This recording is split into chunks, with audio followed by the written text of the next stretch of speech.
यस्तो छ के अरे भने अवस्था त फेरि यसरी अब पछाडि झोला बोक्नै पर्यो चस्मा नि लाउन आइसक्यो हाम्रो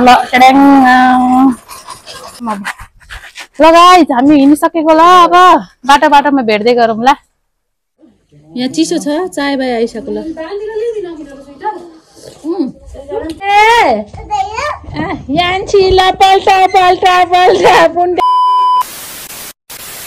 ल हाई साथीहरु तल पसिना टल्काउँदै हिँडियो माइततिर कस्तो यो मैले लाएको यो कलर र टप्सको कलर र मेरो सिडीको भित्ता कलर त सेम सेम परेछ हौ ल म चाहिँ आज जाँदैछु माइत अर्घाखाँची कहीँ म एक्लै होइन के अरे मेरो श्रीमान ज्यू अनि छोरी सबैजना भएर के हुँदै जान्छ के गर्छौँ कता कता हो के हो ल यस्तो गर्मी छ नि त पुरा घामले टल्केर म बाबा छोरीमा शीतलमा बसिसक्नु रहेछ म मेरो पर्खाइमा हुनुहुन्छ यहाँ अहिले चाहिँ यहाँमा के अरे मलाई मम्मीले नि फोन गर्नुभयो कुरा गर्दा गर्दै ल चप्पल भेटिन्न त हौ कता गौ चाहिँ कता चप्पल साथीहरू घचप्पै झोला बोकेर ऊ माथिबाट हेर्दै हुनुहुन्छ सक्नु त यो ए यता मेरो श्रीमान ज्यू यो मेरो राख्दिनँ चस्मा मैले लगाउँछु यो चार्जर र ऊ झोलामा मैले चाहिँ यहाँ पछाडि बोकाइदिनु के मैले त लाउनु अहिले पहाडतिर गएछ अहिले घाम हुन्छ मलाई हेलो हेलो छोरो राखिदिनु यहीँभित्र यो पनि राखिदिनु होइन यहाँ भइसकेछ कि हुँदैछ यहीँ पर्दैन कि त्यो एउटा लगाइसकेपछि पसिनाले हेर्नु यस्तो भाइ पछाडि मैले ट्याक्क झोला बोकेँ सजिलो हुन्छ यो झोला अब यो चस्मा र मास्क चाहिँ यहीँ हातमा छोप्ने अब यो लगाइहाल्ने बाटामा गएपछि धुलोले हानिहाल्छ गर्मी यति छिटो हत्तै बढो नि कुरै नगरौँ कुरै यो श्रीमानजीले चाहिँ झोलामा सामानहरू राखिदिँदै हुनुहुन्छ बुढो के छ कता हो यात्रा कताको तपाईँको यो राखिदिनु न त्यही माथिबाट राखिदिनुहुन्छ त सबैभन्दा माथिपट्टि एउटा कोल्नी ट्याक्क राखिदिने नचेतनमा नि हेर्न यहाँ बाबाले टालटुल पार्ने यसले फेरि फुकालिदिने यस्तो पनि मान्छे हुन्छ कोही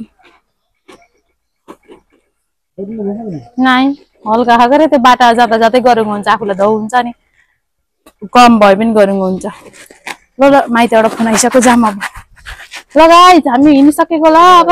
बाटोमा भेट्दै गरौँ ल हामीलाई हिँडियो नानीले नमानेर एकैछिन अगाडि राखेको छ अब नानी यहाँ अगाडि एकछिन टङ्कीमा सुत्तीछिन अलिक पर गएपछि यता पछाडि राख्छौँ ओहो बाटो पिच गरेर यता त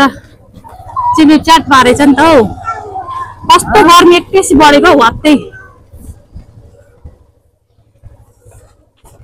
ल साथीहरू यात्रा अर्घाखाँचीको कति समयपछि अलि धेरै समयपछि जाँदै होइन बिचमा मन्दिर गयो नि त सुब्बा देउराली अहिले पनि गइन्छ मन्दिर त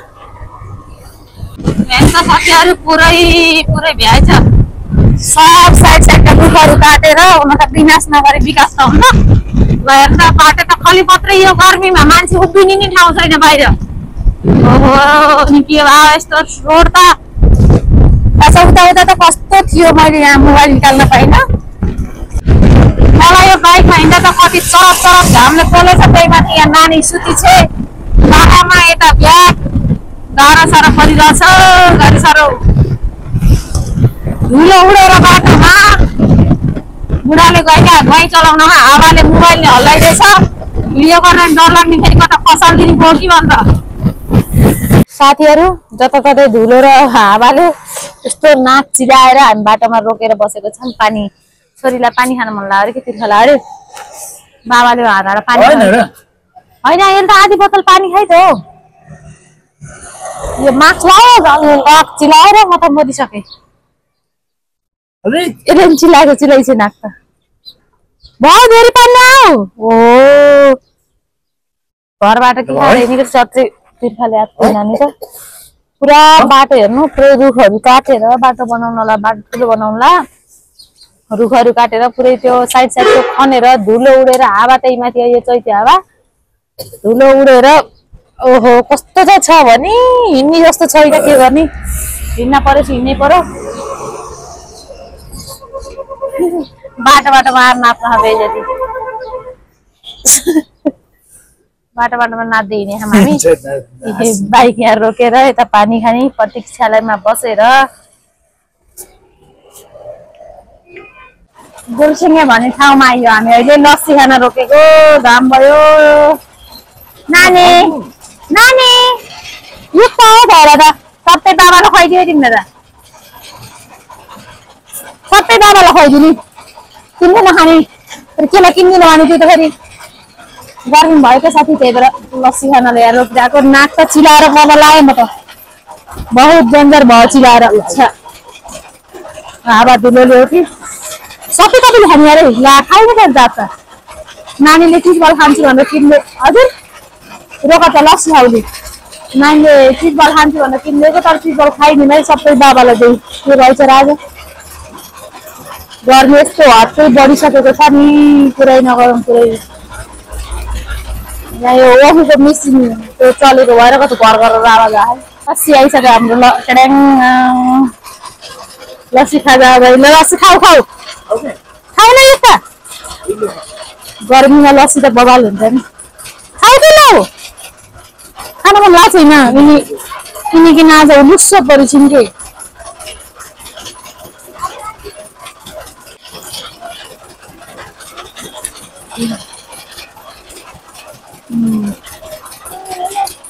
बडो आनन्द आयो साथीहरू हामी बाटोमा रोकिरहेको मैले बाटोमा रोकेर बाबाले फेरि यता रुक्छन् भन्दै छोरीलाई बताउँदै हुनुहुन्छ म यता यस्तो हावाले हानेन त चिसो भयो कि पहाडतिर लागिसकेपछि त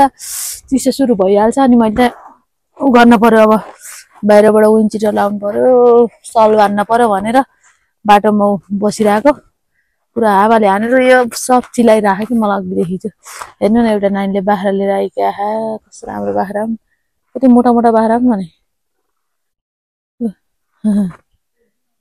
स्कुल छैन अरे मेरो बुढाले फेरि के सोधेको ल बिचरा यता बेलुका स्कुल हुन्छ र एकै आइक्यो बाख्रा हेर्न ए कति उसुन् मोटा मोटा बाख्रा सबै बाख्रा छन् त बाख्रा छैनन् बाख्रा मात्रै मोटा तिमी पातली भइज्यौ यता लिएर आउन न नानीलाई यस्तो छ के अरे भने अवस्था त फेरि यसरी अब पछाडि झोला बोक्नै पर्यो चस्मा लाउनै पर्यो मेरो मार्क्स त वहाँ छुटेछ हौ के अरे गोरसिङीमा लस्सी खान लागेको बेलामा त्यही छोडिदिएछ गाइस त्यही भएर मलाई नाकमा एकदम प्रोब्लम भइरहेछ यिनी बाउसरी फेरि उता उता गएर चिजबल खाँदैछन् अब चाहिँ एउटा थम्बनेलमा राख्नलाई फोटो खिच्नु पर्ने हुन्छ ल है त रमाइछि मेरो छोरी बाटोमा अन्त छोरी हैन किन उता जाने ल उठिस नआउँदैन जाम अब फाइनल्ली हामी चाहिँ पुग्यो ल यहाँ मेरी भदेनी ठुलो दाई अनि मम्मी सानो दाई सबैजना यही हुनुहुन्छ भाउजू अनि यहाँ चाहिँ साउन्ड आइरहेको रहन्छ कि साथी मैले अहिले भिडियो एडिट गर्दा हेरेको त साउन्ड खोइ किन आइन्छ कस्तो चिसो भने उता पहाडतिर त अनि हामी पुगेर अब यसो गफ गर्दैछौँ म चाहिँ टाउकोमा सल बानेर गइरहेको थिएँ चिसो छ नि त साउन्ड किन आइन्छ कुनै यहाँ चिसो छ चाय बाई आइसक्यो ल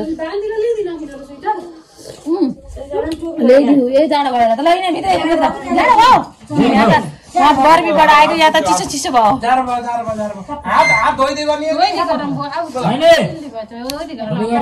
चप्पल खोलिदिनु बाहिरको चप्पल खोलिदिनुहोस् कि दुई बहिनी भेट भएपछि लड्न ठिक्क छ फेरि यहाँ ए घाँटीमा तेरो छोपलाई ए बहिनीलाई नपल्टौ नि त्यस्तै छोरा ए लडेको मात्रै हो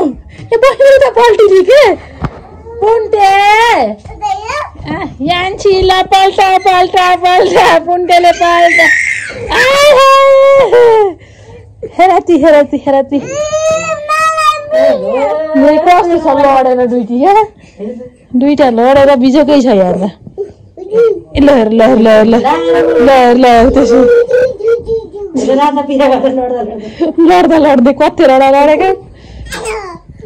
अब मिलाम भन के अब मिलाम भन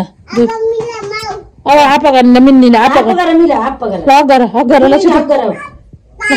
पकर आहा मिले चुप माया गर माया आज माया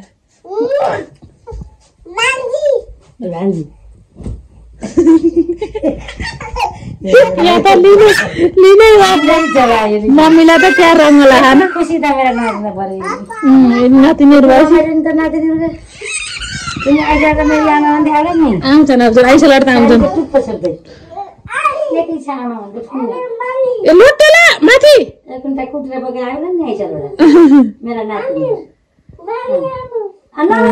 कति त रमाइलो छ यहाँ दुई बहिनीको भेट माथि लोटेला ल त्यसो गरे चार्जर बन्द गरिदिनु